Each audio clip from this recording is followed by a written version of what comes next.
All right, so we have 6 o'clock, and I received notice that we're ready for recording. So I'll call the meeting of the Public Works order Monday, July 27th at 6 o'clock.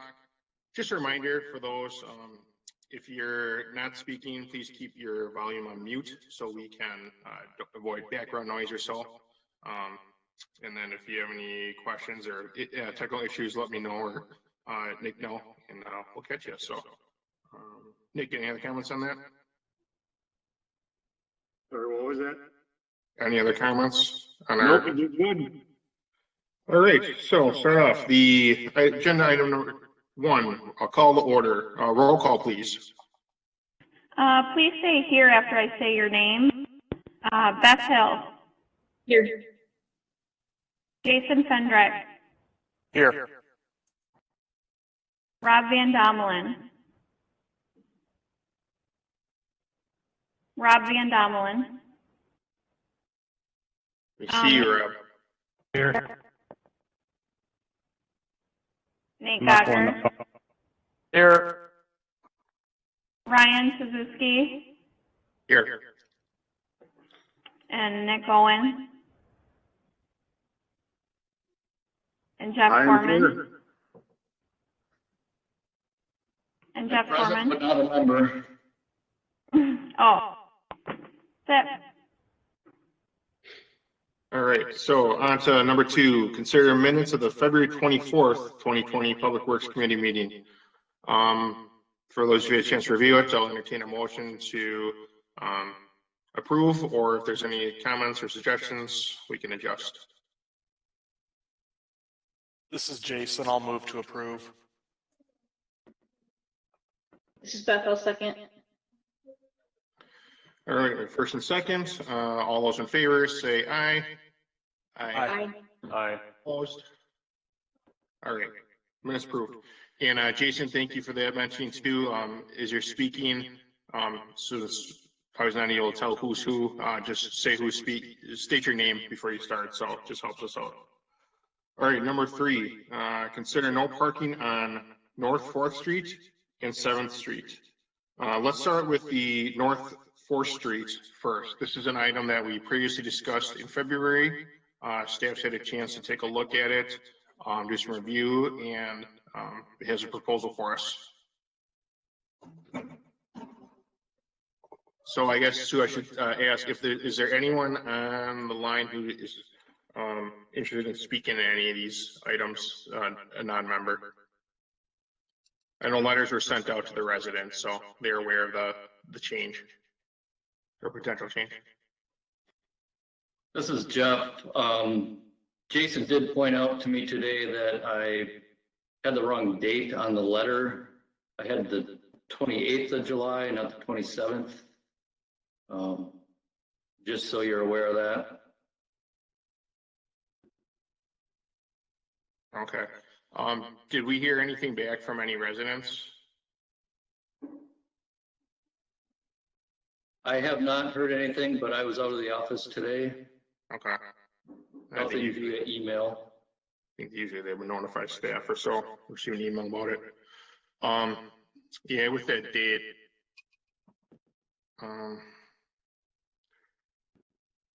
let's see, will this have to go to village board as well? I haven't seen a nod from Nick. So, for at least, I don't mind discussing it or so and making a recommendation for how we proceed on it. Knowing that if with that date wrong and stuff like that, if staff does hear issues on it tomorrow, or I should say in 2 days or so after that meeting date issue, we can always revisit it or the board can readjust on it. But I think it's a relatively straightforward item on stuff. But I would just say, Jeff, if you want to proceed and how you want to present this, or Nick. Sure. Do you want me to go, Nick? That'd be great, Jeff. Thank you. It's basically a follow-up from our February meeting. At which that meeting, we had several residents bring it up in favor of the some no parking on North 4th Street. The only opposition was from Mr. McPhee. My recommendation would be just to have no parking on that first section on the west side of North 4th Street between Main Street going north to the very first driveway. The length of that is about 116 feet, of which the first 50 feet is already painted yellow for no parking. So then we would just add another 66 feet onto there. So essentially we would lose 3 parking stalls for that. So that's basically my recommendation, and that would help with, well, that intersection is probably one of the worst intersections in the village for if you're trying to turn onto Main Street from North 4th.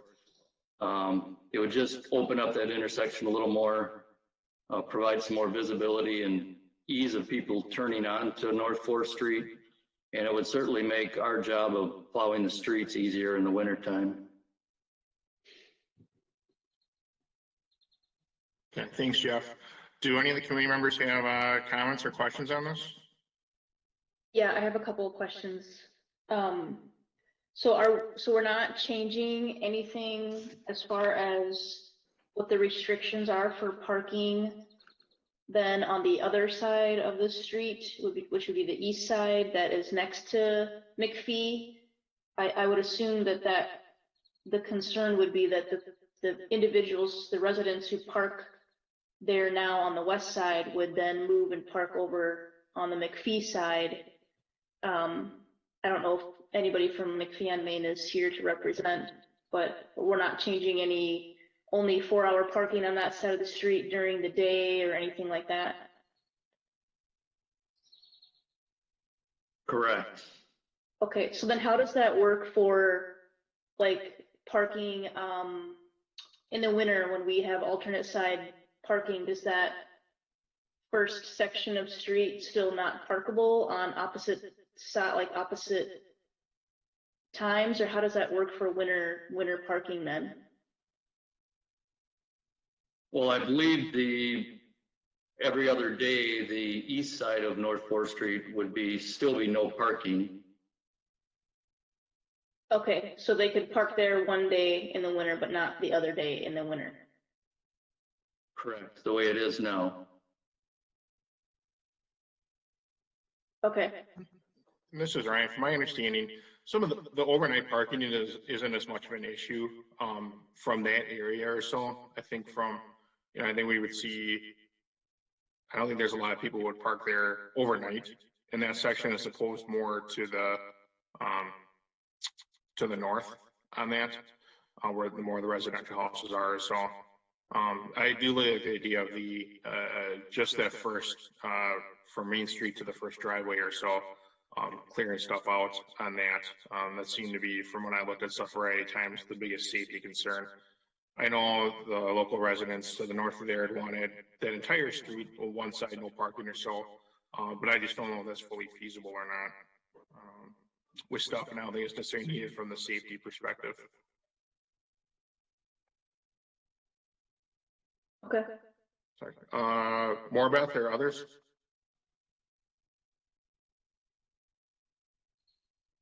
No, I think that's all I have. Okay. So, so we'd be looking at a recommendation on this particular item to send to the board, correct? Nick? Any yes, okay. I'd like to ask for a motion on just North 4th Street, so we can keep stuff separate on the 7th Street, if that's acceptable to the board. So, at this point, I entertain a motion for adding no parking to the designated area between Main and the first driveway on North 4th Street.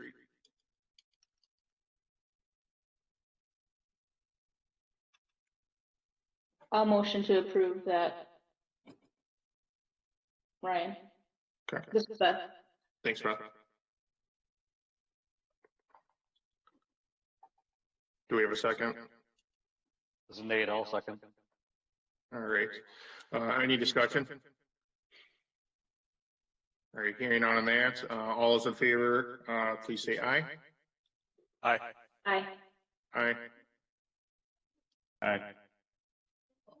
Any opposed? Any opposed? I think none. All right, so, the change will go forward to the board next week. All right, following up on 7th Street. Jeff, you want to introduce this one? This is, and I just want to preface this by saying this is great and why we're discussing this because I know we were hoping that some of the changes at the high school might alleviate some of the parking on that area, and it didn't seem like it did last year. So I'm glad we're addressing this now. So please, Jeff. Sure, thanks. I guess my primary reason for recommending the no parking on 7th Street on one side is strictly snow plowing. South 7th Street in that section is 28 feet from curb to curb, which is very narrow. Just as a comparison, North 4th Street that we just talked about is 30 feet curb to curb. Another really narrow street we have in the village is Oak Street, which is about 25 feet curb to curb. And that one is no parking on one side all the time. So there's many times that we cannot even get a snowplow onto that street during school days when there's parking on both sides of the street. So it would be my recommendation to have no parking on the east side of 7th Street. And that could be a restriction that's just for winter parking only. But comparing the two sides of the street, the west side of the street is just a little bit more linear frontage of curb, so a little bit more parking area. They're very similar, but the west side can handle about one more vehicle parking on it than the east side can.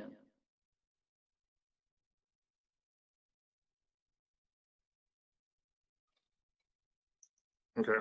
And then would the proposal be for no parking on that side of the street when school is in session or certain times of the day, or basically 24/7 during the winter hours or something? I would recommend 24/7 during, well, from whenever the winter parking regulations go into effect. Okay. I think that's November 1st to, I don't remember the exact dates. Okay. Usually mid-March or something like that. 31st, isn't it? I think so. Okay. Comments or questions on this? This is Jason. I've driven past that area before during the winter, and I've noticed how difficult it would be to get that area fully plowed. As a result, I do agree with the recommendation that it be moved to at least have one side no parking during that time that winter parking regulations are in effect. I think that's a very good balance between allowing for use of the space during spring and summer, but still having it open for cleaning when we need to get down there to clean during the winter months.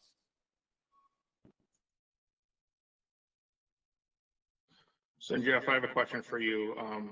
If it's 24/7, then for overnight parking during those, odd even days or so, what would the policy be? Vehicles will need to go to a side street, or is it usually alternated then? I believe you could park on the west side of 7th Street any day of the week. Okay. So it'd be That's real the one similar concern to, from residents. Yeah. real similar to the way Oak Street is right now. Okay. Just wanted to clarify. Thanks. Would we need to specifically include in our motion that parking be allowed on that west side at all times during winter parking regulation time? This is Nick. I think that'd be good just so it's clear, Jason. That's a good Okay. idea. Okay.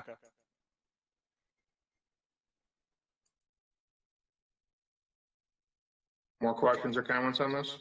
Well, how does that work then for snow plowing? Doesn't that make it really difficult to plow that west side of the street then if those cars never move?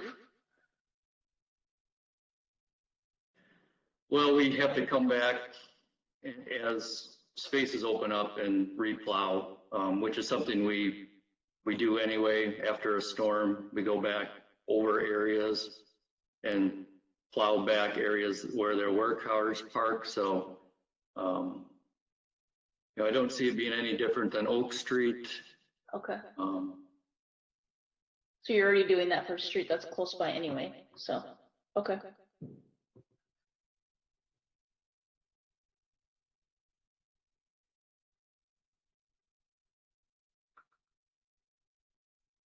And one thing I like about this too is it puts the parking on, said, the west side. So for, I think the ways, and I'm just gonna say students, because during the traffic time, the students are coming in there, so they're taking some of the pressure off of Garfield Street, if I'm reading my traffic flow correctly on here, which could help some of the, from a side safety benefit.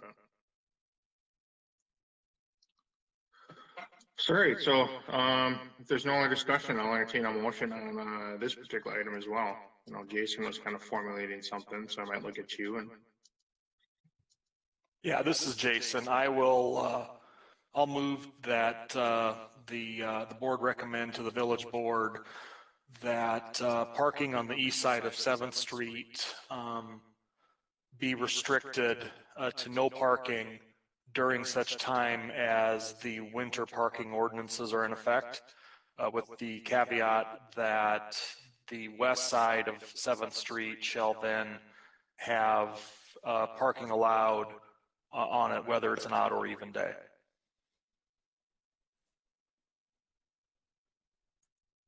All right, so your motion, do we have a second? This is Rob, I'll second that. All right, thank you, Rob. Any other discussion on this one? All right, then all those in favor of that motion signify by saying aye. Aye. Aye. Aye. Any opposed? All right, that motion carries. So thank you, Jeff, for bringing that stuff forward, and we'll see how it goes. And then I see if you guys hear anything before the village board meeting. If you could also just maybe let the public works committee know in case it comes up for discussion on that agenda, just so we can be aware. So, all right, moving on to the next item. Consider 2021 capital budget requests and 5-year capital improvement plan. What you got, Jeff? All right, maybe we should go to the 5-year plan first. Nick, if you can do that. I'll just go over a few of these items and then go over next year's more specifically, I guess. But this 5-year plan shows our current year and what we're doing for projects. And I'll just highlight a few things here. The first one, street projects. I'm basically going off of the 5-year plan that was put in place a couple years ago by the village board and Laurel when he was here. I did make a few changes based on the road ratings that I did last winter. There's some streets that I moved up a little bit and some streets that I pushed back a little bit because of their conditions had changed. I did not put anything in there yet for 2025, and that's something that I'll have to sit down with Nick and Rob Wright or Heather and come up with a plan for that. Street maintenance is primarily crack filling and chip sealing or seal coating. And we have roughly $100,000 in there each year for that. The year 2024 is much higher, and that's because we are planning to chip seal Springdale Street from perimeter all the way out to Lilyhammer or Highway 151. So that's why that is higher there. Other than that, you can see I have our next patrol truck is in there for 2022. Got 20,000 in there for the brush chipper, and that's shared 50% with the Mount Horeb Utilities. There's some parks equipment in there. Some pickups, 1 tons. I have some question marks for the emerald ash borer treatments, and that's something I'd like to discuss with the Parks, Recreation, and Forestry Commission, whether or not we should continue to place money in the capital budget and continue with EAB treatments the way we're doing them now, or if we should start perhaps looking at scheduling some tree removals over a period of time to reducing that burden of the treatments.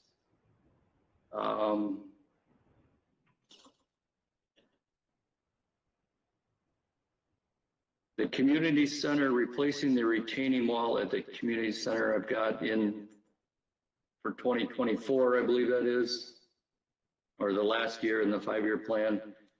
The retaining wall there on the north side of the building is wood structure, and it's starting to really show its age. We've had some complaints from the neighbor about water running off the sidewalk through the wall and then down her sidewalk to her back porch. Most of those water issues we're dealing with right now, trying to eliminate that, but the retaining wall is still is going to need replacing here in the not too distant future, so I put that in there. The leaf vac, we have scheduled 30,000 for replacing that. And I also put in parentheses, keep the old one with a question mark, depending on what kind of shape it's in. That's one thing that Laurel had recommended before he left is adding a second leaf vac so that we actually have 2 in operation instead of just 1, so that we could keep up with the leaf pickup and fall a little easier that way. And that's something that we could consider, I think, not too far down the road here. Other than that, it's mostly park stuff. Stormwater management, Brookstone, and that's kind of what we're discussing later on in the agenda, down around the Brookstone neighborhood, that stormwater drainage area. So that's, I just put that in there. I didn't put any dollar amounts. Just something that we need to keep in mind for planning purposes. So that's about it for that 5-year plan. I'll take any questions on that if you have any. This is Jason. The first thing that kind of comes to my mind at any point looking at capital purchases right now is we don't know what the overall impact is going to be on our budget coming up for the next year because of COVID-19. I see there's 3 what I would call like fairly good-sized capital purchases, being replacement of a dump truck, loader and plow, and tractor. Do you have a plan in place as to which one would need replaced more if the entire allocation weren't approved? Yes, I think probably the one that is the least needed would be the 2012 GMC dump truck. That's one that's used primarily for parks. It does have a plow on it now. It's got a nice V plow on it. My reasoning for what I wanted to do with that truck was replace the truck just like it is with a small dump truck with a plow on it, but then also put like a V-box spreader on it so that we could use that to salt alleys. Because right now it's difficult getting our big trucks down some of these alleys to salt them. And our big trucks also have the salter kind of over on the driver's side a little bit, so it's not centered in the middle of the truck. So I wanted to kind of use this truck to go through and do the alleys a little bit more. We use it right now for some of our parking lots, mostly in the parks, and pathways, things like that.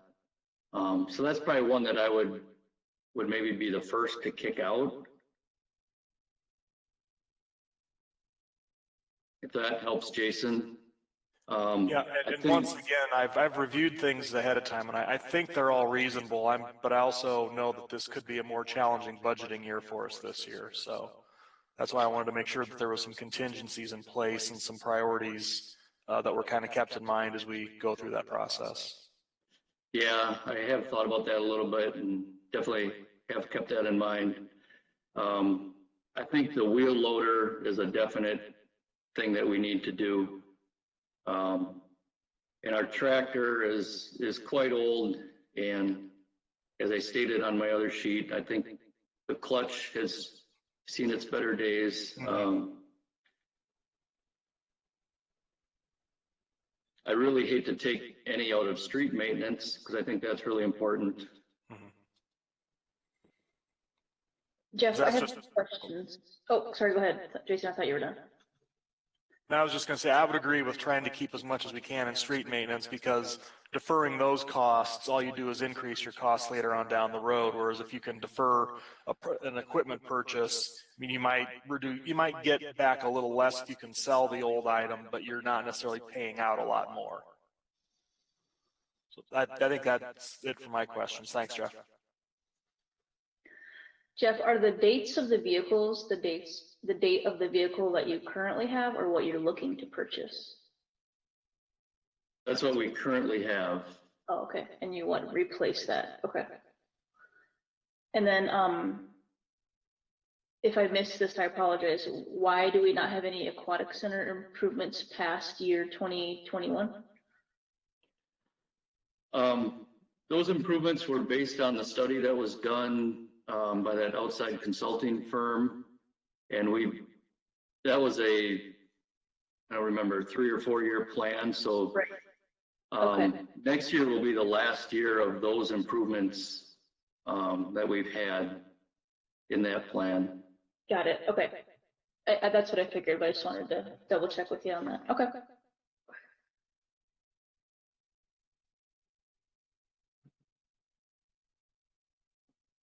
Looks good. So this is Ryan. Yeah, I like that you're gonna be looking at the amyl ash borer treatments. Obviously, that's been a big deal and stuff, but, now that we've been doing treatments for years, we just need to see how stuff changes on that. Looking at how the vehicles are, is all replacement, nothing necessarily new. Someone needs to justify. It kind of what Jason was alluding to, and I'm sure, as you know, Jeff, talking into, prioritizing after this or so, once the budget committee gets together and everything to figure out what can be deferred, or not. So obviously, I'm looking at that bottom number down at the bottom, and, it's pretty consistent over the year, from year to year. It's nice that we have this 5-year plan, so I hate to keep 1 year artificially low and then have to double it the following year. I like the investment into the street maintenance as well. I think that's important. We continue that aspect of it. I think the one question I had for you offline was about the tennis courts lighting replacement upgrades. I know some we budgeted for this past year, didn't happen or so. It's seen on there, have you had discussions with the school district about just not doing that in the future, or how do we see that coming back in future years, or how does that one go? Yeah, that one's been kind of a struggle because I've been trying to get that done for a few years, and I was able to get funding for it last year, but then the school board wasn't on board with it. So I had talked to Dave Reed at the school, and we had gotten some bids from some electric, like ENS Electric and some other companies, for replacing them with some LED lights that were pretty nice state-of-the-art tennis lights. Dave feels now that he would like to try to do some of this on his own, and maybe have the Mount Horeb Utilities help with the installation. So the lights might not be, up to US Tennis Association standards, but they'd still be good enough for a recreational tennis playing. So last I talked to Dave, he was working on getting some costs for some fixtures that he could put up. But all the wiring, I think there's switches to turn them on with timers, and all that is shot. So that would all have to be replaced too. So last time I talked to Dave, he was working on getting some bids for that.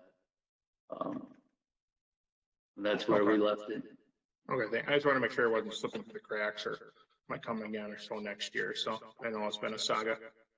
Otherwise, from my perspective, things look good, and I don't have any other questions. Dave, or Rob, or Beth, or Jason, more questions or comments? This is Nate. Dave, is Dave Purple of the utilities? Right. Yes. And I don't, you were mentioning the school district. Is it a joint operation to maintain the tennis courts between the school board and the village, or how does that break down? Yeah, we've always shared that expense. Like when we resurfaced the tennis courts or did anything like that, we've always shared that because going way back, that was part of Viking Park, which was a village park, and it still is technically a village park because it was built with lock-on funds, federal funds. So we've always shared that cost with the school district. Okay, thank you.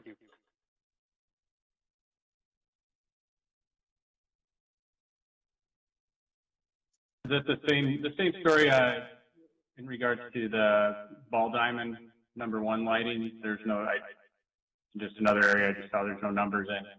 I don't know. I'm not. I don't really know what's going on with that or where that sits as to the plans for that now or future. Yeah, I just put that in there because that was in our long-range master plan for that park.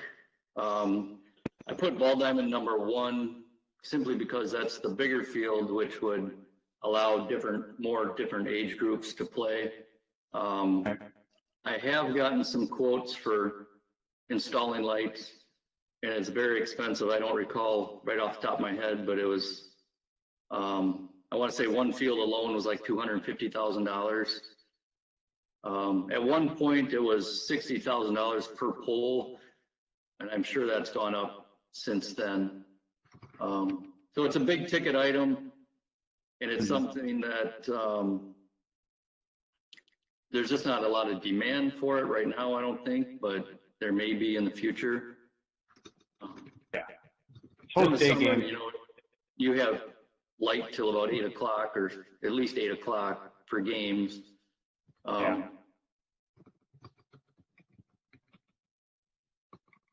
Yeah, just curious. Thank you.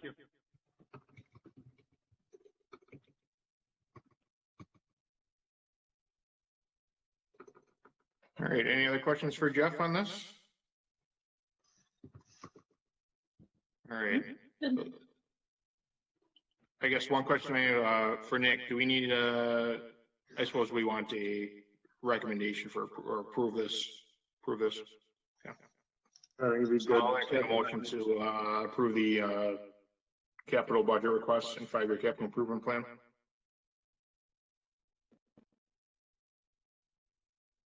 I'll make a motion to approve the 5-year capital plan. This is Rob.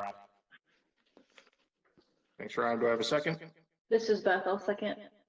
All right. Any discussion? All right, those in favor say aye. Aye. Aye. All right. Opposed? Hearing none, motion carries. So that will proceed.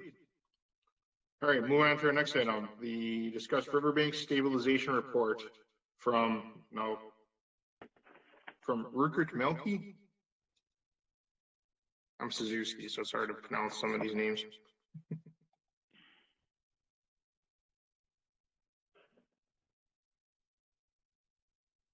Yeah, this an area you're probably familiar with, and I don't know, Nick, if you've dealt with this much. I know Larry did in the past.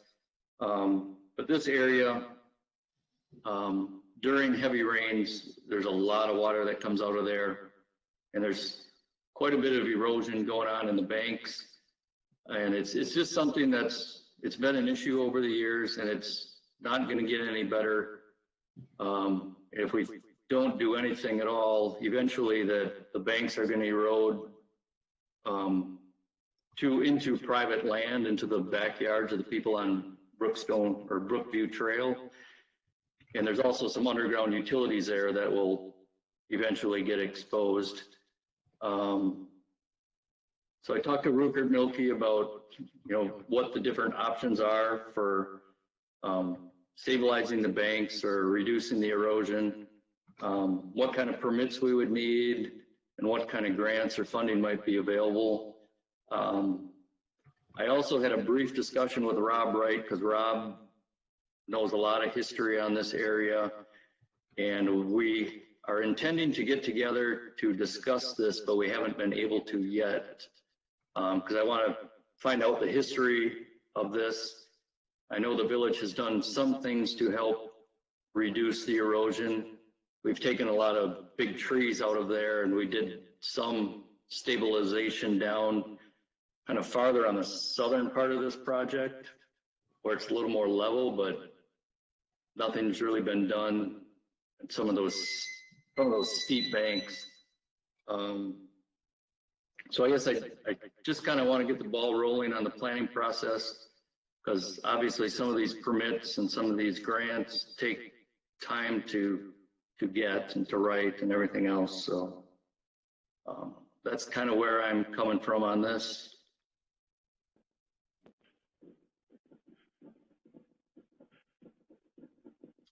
All right, does anyone have any questions for Jeff on this? No, it makes sense. I guess I would say my next step would be to talk to Rob and Nick and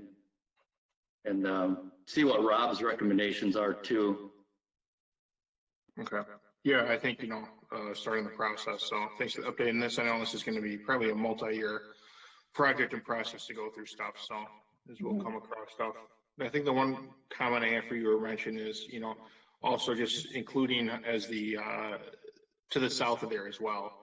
I see the highlighted area on, I forget what page it is on the map, is what we're looking at directly, but also review the macro approach to the south there as that gets developed, what issues, might be addressed or, concerns on that. So that's all from me. All right, if nothing else on that, we'll go to number 6, Public Services Director's Report. Jeff, I know you're a busy man, so please share with us what you've been up to and your staff. All right, I'm digging it out here.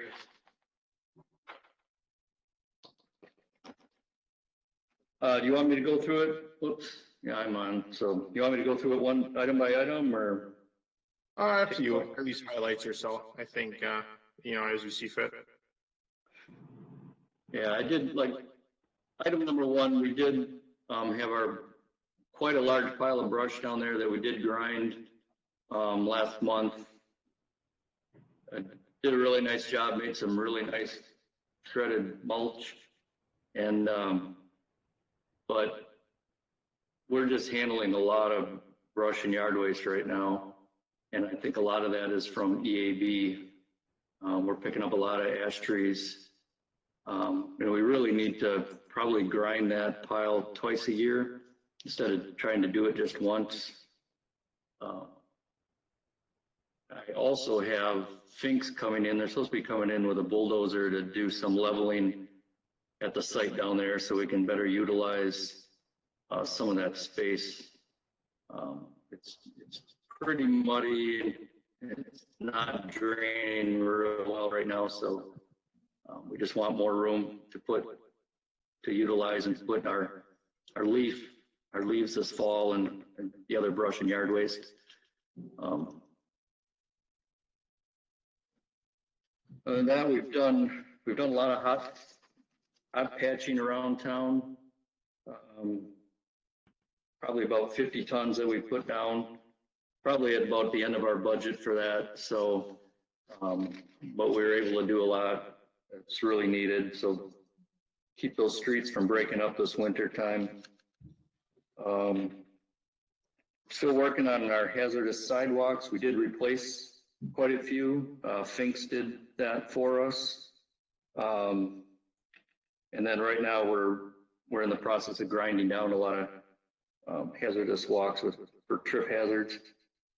We've done pretty much the whole North Cape Commons area, the east side of town, and then most of the north side of town, north of Main Street, is done. And our goal is to get about 20% of the village every year. So we've done at least that this year. Storm sewers, we finished our inspections. We have about 10 of them that we need to go back and repair, and we're about halfway through that. But some of them, as I pointed out on here, are really surprisingly bad.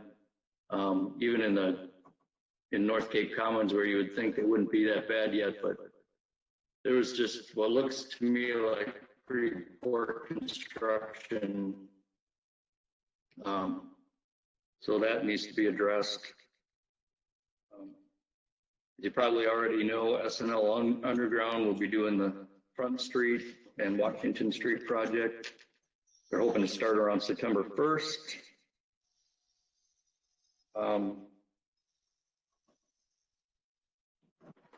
You may have noticed Springdale Street between Perimeter and 8th Street, how bad that tar was bleeding through when it got hot this summer.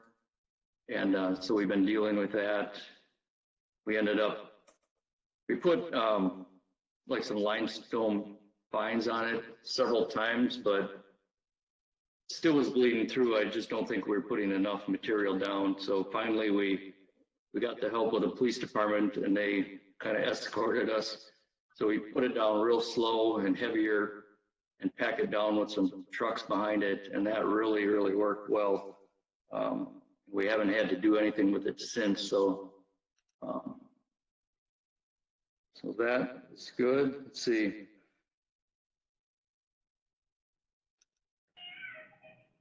I mentioned our newer loader, the cat loader, which is a 2014, had to go in the shop for engine issues. I don't know how long we'll be without it, but Fabic did drop off a new one for us to use.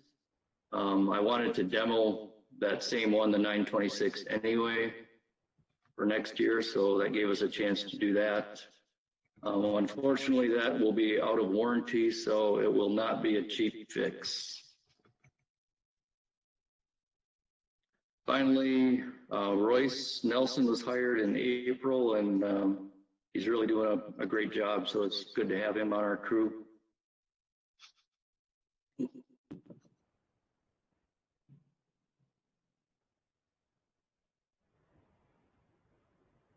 All right, thanks, Jeff. Does anyone have any questions for Jeff? All right, so again, Jeff, you and crews are doing a great job with stuff. I know with COVID-19, you've had to adjust how you do stuff. I've talked to some of the workers indirectly, and they said, they seem to be happy with how stuff's going or what they've been able to do. So appreciate that. Say, keep it up. Say for any other future agenda items, we don't have in line for that, but any future agenda items, let Jeff or myself know. We'll make sure they get on there and stuff. Otherwise, if there's no other questions or comments for Jeff or Nick, I'll entertain a motion to adjourn. This is Beth. I'll motion to adjourn. This is Jason. I'll second. All right, all in favor, say aye. Aye. Okay. Opposed? All right, thank you all. Have a great summer. Thank you. Thank you, sir. Thanks.